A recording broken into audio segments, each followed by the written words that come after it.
We have everyone gathered here together. We're on the banks of the north branch of the Chicago River, and it's hard to believe that about 10 days ago we had so much flooding. But the fact is, people all over Illinois in 48 different counties have been affected by the flood. We thank God that it's abated. We have to be careful. We have the Mississippi River up north because of this warm weather. The snow melts a lot faster in places like North Dakota and Minnesota. And so this coming week, we're going to really have to monitor the Mississippi River, which obviously is a big part of Illinois, 583 miles of our border.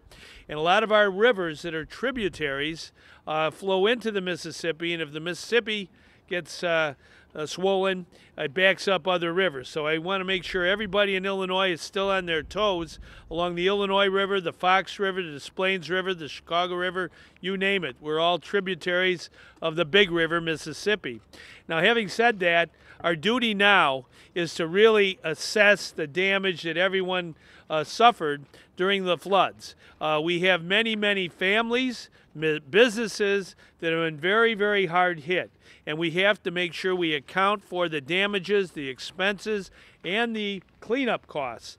So many families had enormous costs of water pumps, of cleanup, to get back to square one. So it's important that we assess all of the expenses and the damage that occurred because of the floods. We've never had, in our whole state of Illinois, in our history since 1818, such a pervasive flood in so many different parts of Illinois. Northeastern Illinois, Central Illinois, Western Illinois, Southern Illinois. We have to really understand, and also Southeastern Illinois. We have to understand that all of us are together when we seek the relief from the federal government.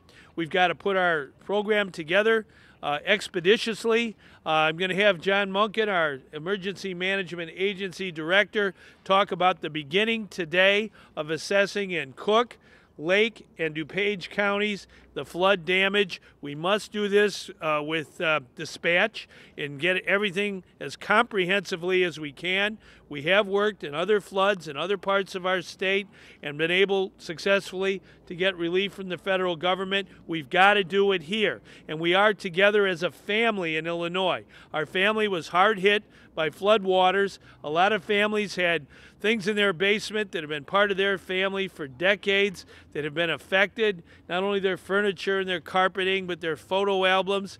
I was down in Marseilles, Illinois. I saw tremendous damage that many, many families suffered, and also right here in this very neighborhood. And that's why we're here, because we're here, the government of the people of Illinois. We are the people. We are the government. And when anybody in our family suffers some kind of damage, we want to rise together as a family and help our neighbor and help them get back on their feet. So as the governor mentioned, this was a historic flood for the state of Illinois. Many rivers, especially in this area, reached levels that we've never seen previously, and the result was really catastrophic to many homes and businesses in the area.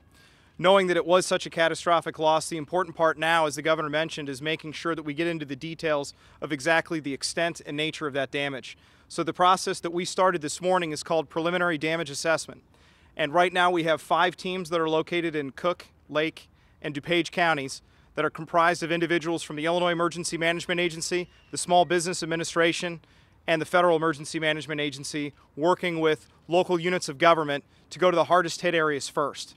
As we like to say, you need to go to the worst first to really understand the true nature of the impact. So what we will do over the next few days, and ultimately statewide over the next several weeks, is try and inspect and get an estimate of how significant the damage was. So we'll be looking for houses in categories of either minor damage, major damage, or categorized as completely destroyed. And based on that information that we gleaned from those inspections and those assessments, we'll compile that information so that we can submit a statewide request for individual assistance from the federal government. The expectation is once we get to a certain number to try and have enough to justify that claim, we will try and get that filed with the federal government as soon as possible, even as preliminary damage assessments continue throughout the state to make sure that we can take care of individuals first. Later, as we finish that process, we'll get into public assistance, which is dedicated for reimbursement to local units of government for expenses that they incurred in the flood response itself. So I have to stress the importance of this process. Make sure to general members of the public, if people come to your home, if these teams come to your home, please be available to answer questions if you can. They will have questions for you. Please allow them access to your property because it's important to get an accurate assessment of the damage, and work with us because we're here to help you as much as we can.